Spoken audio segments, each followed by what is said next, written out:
friends, and welcome back to my channel. My name is Shaelene, and today I'm doing a reading vlog. I haven't done a reading vlog in ages. A book in a series just came out and I really wanted to read it, but I thought it might be a good idea to reread the series, get it fresh in my mind. So I am reading, or I should say rereading mostly, the Truly Devious series by Maureen Johnson. So we have the first book, Truly Devious, the second book, The Vanishing Stare, and the third book, The Hand on the Wall. Let's just talk about these books for a second, starting with the first one, just so we can get a baseline so you guys can see where I'm kind of at with this series, which I think this will be an interesting reading vlog to watch. So firstly, we have the first book, Truly Devious. I read this back in, I think it was May of last year, and I loved it. I loved the mystery in this book so much. I loved the main character, Stevie. I loved the flashbacks to the 30s. I loved the atmosphere. The mystery was really smart, which I found was quite surprising for YA, because sometimes I feel like the mysteries in YA are quite simple sometimes. And so I was really surprised by this book. I was surprised that I loved it so much. There were a few things in it that I didn't like. Like, there's two characters in this series that I'm not wild about. I actually hate them. They're probably my two most hated characters in literature, and that's probably Ellie and David. I don't like Ellie as a character. She's loud and she's annoying, and then David is just gross.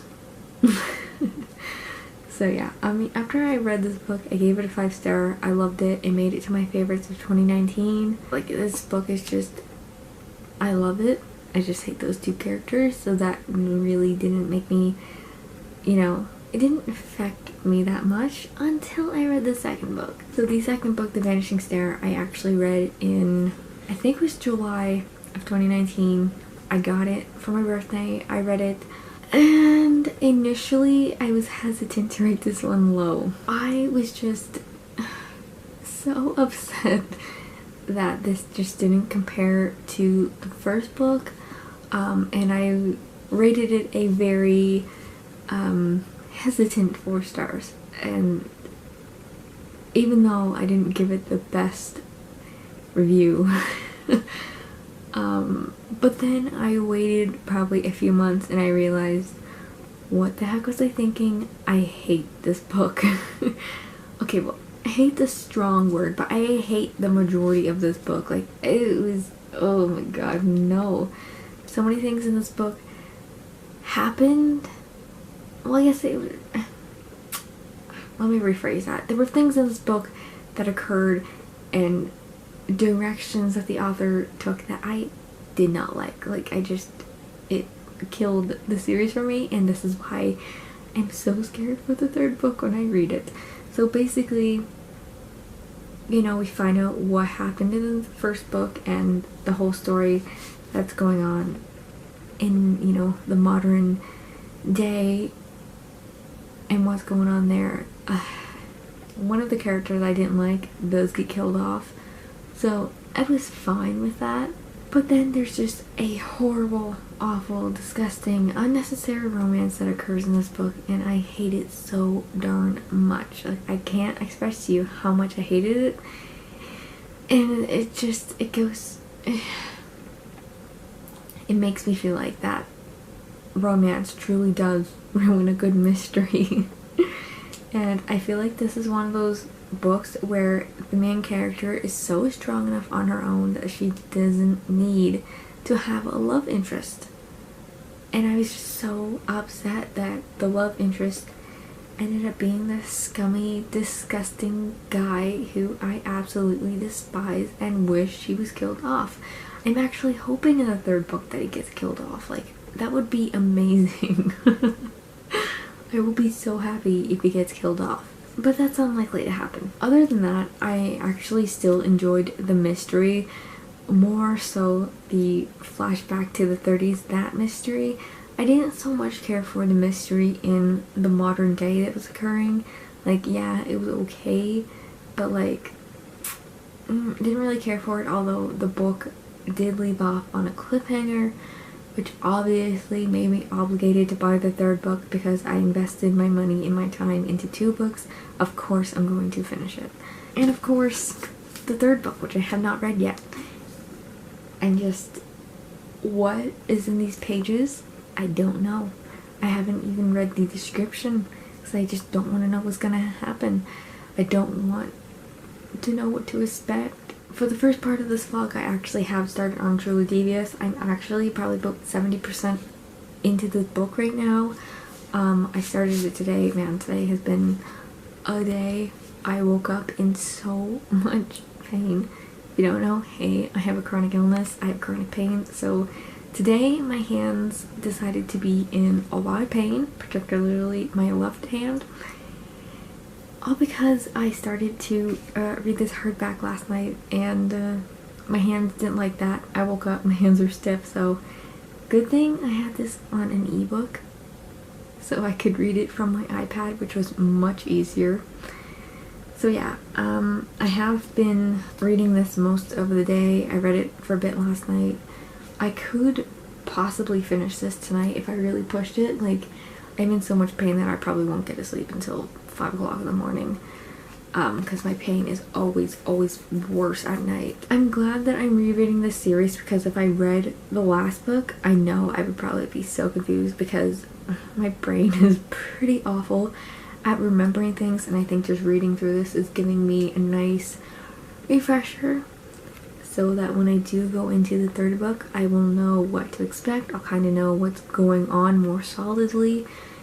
So yeah, I'm just happy that I'm rereading this, and I'm realizing that yes, I still hate Ellie and I still hate David. They're probably the 2 most hated characters. But everyone else in the series, like, I love most of the other characters, and I love, like, the mystery that's going on, the atmosphere, the, you know, the boarding school, the setting, like, oh, it's just everything. Anyways, yes, I am loving this. My thoughts and opinions on it really haven't changed since the first time I read it. I still really love it. I'm still really enjoying it, and I'm still, you know, flying through it. It's a 400-page book, so I guess the big 3 section will probably be when I read the second and the third one, and I'll see how much the plot comes together. And I think there are some things in this book that I'm picking up on that I read in the second book, and things are kind of linking together that I didn't really see from when I read the second book, because, you know, I read them so, like, I read them like 2 or so months apart. I know I'm looking quite frightful at the moment, but last night I finished Truly Devious. My opinions on this book really haven't changed since I read it the first time around. Like, I still think it's a really great mystery. I still really love it. I think it's so engaging. I still just really love this book, even with the romance. Like, it's not as heavy in this book as it is in The Vanishing Stair. Like, in The Vanishing Stair, it's kind of, you know, ugh. So yeah, still really love this one. Now, because I finished reading this last night, I then picked up The Vanishing Stair. Now, I'm about halfway through this now, like probably a little bit more than halfway. It's a pretty short book. First thing that I'm noticing upon rereading this is that in the beginning of this novel, like the first 150 or so pages, it's just a big fat recap of what happened in Truly Devious, along with, you know, Stevie going back to Ellingham. It's kind of annoying when you have facts and things that were mentioned in the previous novel mentioned in this novel, especially if you already just read that previous novel. It was, oh my god, it was so annoying.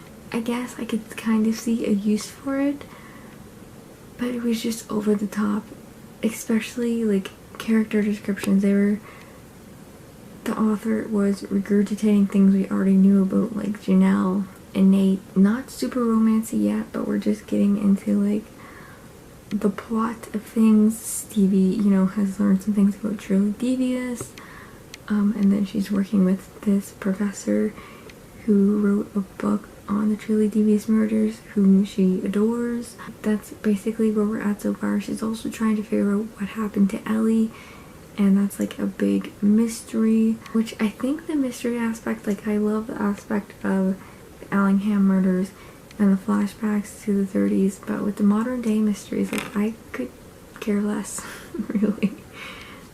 I just really like reading about Stevie trying to figure out what happened in, you know, 1933, 34, 35, whenever it took place. So yeah, not too cringy so far, but also, you know, not the greatest. Just because it is so kind of laggy and tedious to read the first 150 pages when everything is just being rehashed from the last book. I mean, it's a series. I'm assuming most people, when they read series, I don't read series that often, but when I typically do, especially when I'm rereading, I obviously read them one right after the other. I will probably update you tomorrow when I have finished The Vanishing Stair. Alrighty, it is now Tuesday. I have completed The Vanishing Stair. It's basically the shortest book in the series, so yeah, it's pretty quick to fly through, especially with the mystery and all that. So I still dislike the romance. I still like, for the first half of the book, it's just rehashing most of the facts in Truly Devious, which I talked about. The romance is still cringy. Oh my god, David is insufferable. I still really hate him. I hope he's not in the third book. But towards the middle to the end of the book is really when the mystery starts to pick up and the flashbacks get spectacular and great and so good, and it what keeps me drawn into this book. And yeah, the overall mystery, especially the ending, when, you know, Stevie believes that she's figured everything out and that she knows who kidnapped Alice and Iris, and yeah, there's just a lot of stuff happening and the ending is great. It's so good. I think the second time around my rating of this has changed a bit. I think when I rated it last time, I changed my rating like 3 times. I think my current rating right now is a 2.5 stars. Like, the romance in it just killed it for me. And I'm still kind of worried if David does come back, that at the end they'll have their little happy ending and, you know, la-di-da-da. Like, I just don't want David to come back. He's terrible. He's trash. Go away. But yeah, I'm probably gonna give this a 3-star now, just because now that I read it a second time and I see how connected it is to the first book, and that it's going to be, you know, a pretty good lead up to the last book. You know, it's the mystery that really keeps me engaged and keeps me guessing. I do have a few theories. My first theory is that I don't think Alice is the biological daughter of Albert Allingham. I think his wife cheated on him. There's obviously a lot going on with George Marsh, and I think we'll probably find out a lot more about him, but I also think that there's more going on with Iris's best friend. I can't remember her name right now. Something going on there. There's something going on with the painter, Leonard. Definitely something going on there. There's something going on with the 3 of those. And Albert has definitely a lot more to hide. And that's alluded to in, you know, the last few chapters of this book, that there's a lot more to him than meets the eye. So I think the third book, we're gonna have a lot of that figured out, and there's a lot of alluding to that there are the green marble clock that used to be in Albert Ellingham's office, which is now presently in the you know, headmaster's office or whatever. So I think there's a lot more going on with the school, and potentially something going on there, especially with one of the head teachers. I think she's like the vice principal of the school. Definitely something going on with her, for sure. And of course, we had that big ending with the house fire, you know, spoilers. So yeah, the things that happen in it, and I'm definitely, like, I'm so excited for the last book. I am going to pick it up now and read it and stop talking because I'm excited. And I guess I will just give my final opinions. Hopefully, you know, I was so just, you know, like, am I gonna like the third book? Because this book, the romance, I just hate it. But I think the mystery is going to be enough for me to go off of, especially if David is like continually missing through most of the third book. Then it's going to be a bit more tolerable. I do prefer the romance between Janelle and Vi a lot more than Stevie and David. I'm halfway through this. So yeah, this is going pretty quick. Again, the book started out with the author unnecessarily explaining things we already know, especially with descriptions of characters. Like, it's so unneeded.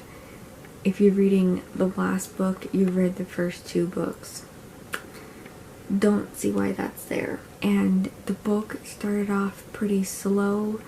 There were some things that happened, and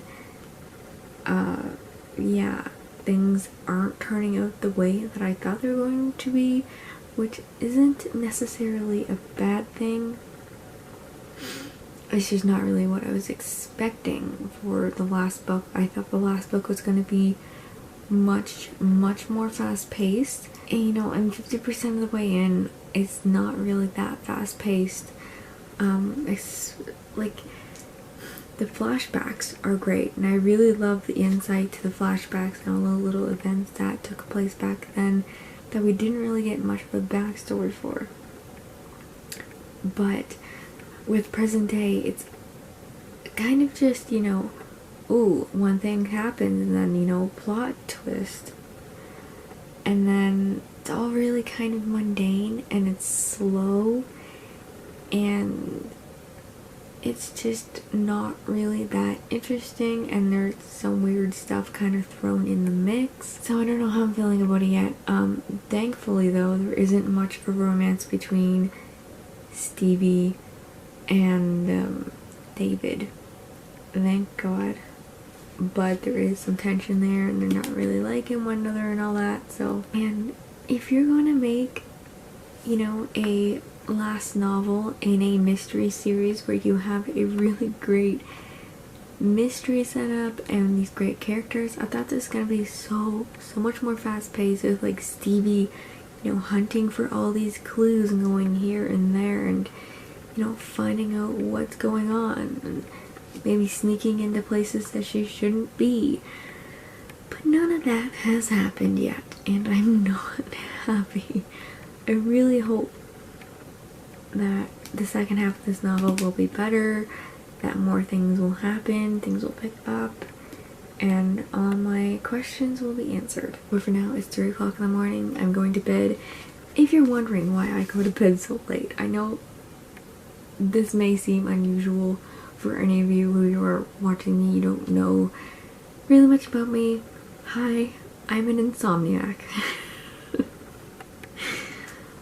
Because of my chronic illness, I've had absolutely horrendous insomnia for probably the past 5 or 6 years. It's been really bad. I mean, it's been worse. There has been days where I literally haven't slept for like 3 days in a row because I just couldn't sleep. But reading does help me to kind of wind down and get ready for bed. That's why I always read before I go to bed now. Yeah, there's just a whole lot of health stuff, health reasons. I've tried everything to kind of correct it. Nothing has helped. I'm going to bed now. And last time I will update you is when I have finished this book. I finished this book 24 hours ago. So last night when I finished this, I did not talk about it because I was just in a post-trilogy slump depression. I got like really attached to Stevie and her character and the mystery, and you know, after following this through for 3 books, I just, you know, got a little sad and just didn't want to talk about it. The last bit of this book was, you know, it was pretty good. I have to say, it was pretty good. The mystery in the end, both present day and back in the 30s, does come together. You get to, you know, finally know what is going on with both the mysteries. For the 30s, you know, kidnapping, murder, we finally know where Alice is, what has happened to her. We get to uncover some family secrets. I called a few of my suspicions about the mysteries. You know, I said that, you know, Alice isn't going to be the biological child of Albert Ellingham, and she is not. Spoiler. She's not the biological child of either Albert or Iris, and is in fact Flora's child with George Marsh. And yeah, I didn't see the whole connection with George Marsh coming, that he was her father, but I had my suspicions that Alice wasn't their biological daughter. But you know, it's a good mystery, and I liked that the author really wrapped up this storyline and we find out a lot of things, and it's quite satisfactory in the ending, which I really appreciate in a mystery. I do not like open endings in mysteries and thrillers. Like, it's just one of the things, like, when I read a mystery and thriller, I need to know what happened. Although I would say I would have liked to have known what the fate of Flora was, or what the fate of Leonard Holmes' Nera was, because we don't really get a backstory into what happened to them. I mean, Flora was the biological mother of Alice, so I would feel that her disappearance / murder would have had a big effect on her. And then with the present day mystery, I knew that a faculty member had to be behind some of the going-ons that was happening at Ellingham. Money was definitely involved. I knew what was going on there, and I was pretty right to assume that it was, you know, either the principal or the vice principal. I was right. So yeah, I mean, it was a pretty satisfying mystery. I was just really sad to see it end, because I like these characters so much. Aside from David, I still hate David. I hate him just as much in this book as I have the past 2 books. Although their romance, like, the first half of this book, their romance isn't as cringy because they're basically fighting and they don't want to talk to each other. But in the last bit is where it got really cringy and just, no. No. David stayed cringy and disgusting. Again, Stevie didn't need a romance in this. She's amazing enough on her own as a character. She didn't need it. She didn't need no man. No way. So yeah, overall, it's a good book. I don't have any really harsh criticisms about it. I enjoyed the majority of it. I especially just love the characters, and I am sad for this to finally end.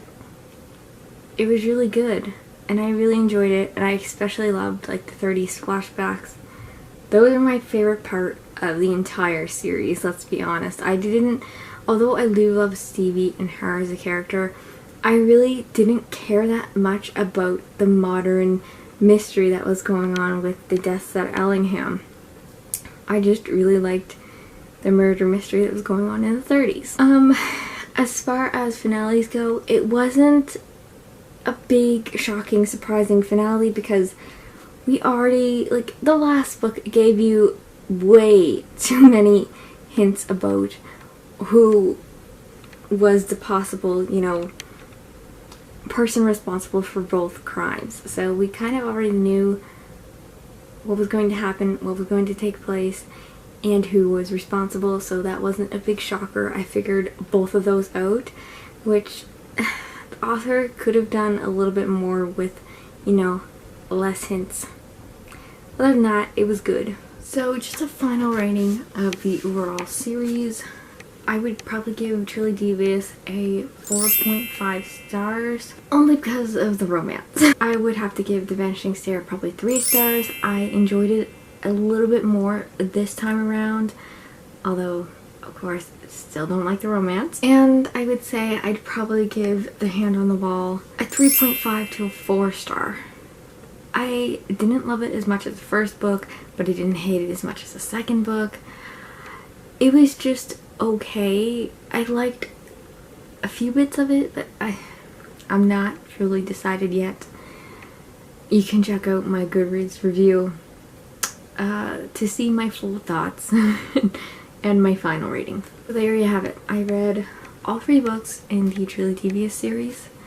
I hope you guys enjoyed this video. If you did, you can go ahead and give it a thumbs up and subscribe. Yeah, you can go ahead and follow me on Instagram, Goodreads, and Twitter. All those links will be in the description below. And I hope to see you guys next time. Bye.